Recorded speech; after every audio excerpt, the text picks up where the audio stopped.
Hi guys! We're celebrating para sa pag-purchase ng lote ng AIM Global. Dito na tayo lilipat at dito itatayo ang 20-story building ng AIM.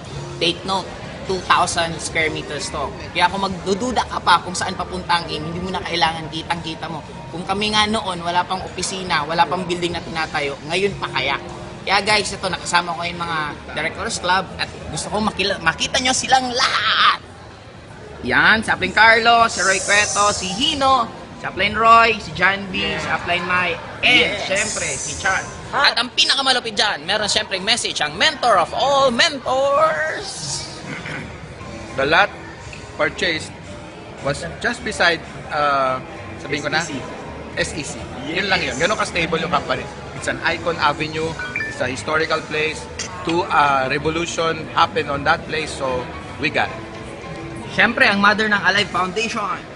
Yes, be prepared for our new building. It will be a state-of-the-art design. So, our At ang pinakahuling magme-message ang visionary president, Dr. Ed Fresh from Kuwait.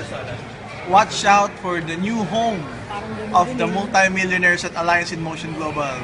2,000 square meter lot, not a 4-story building, not a 5-story building, not even 8.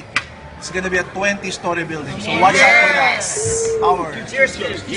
Cheers!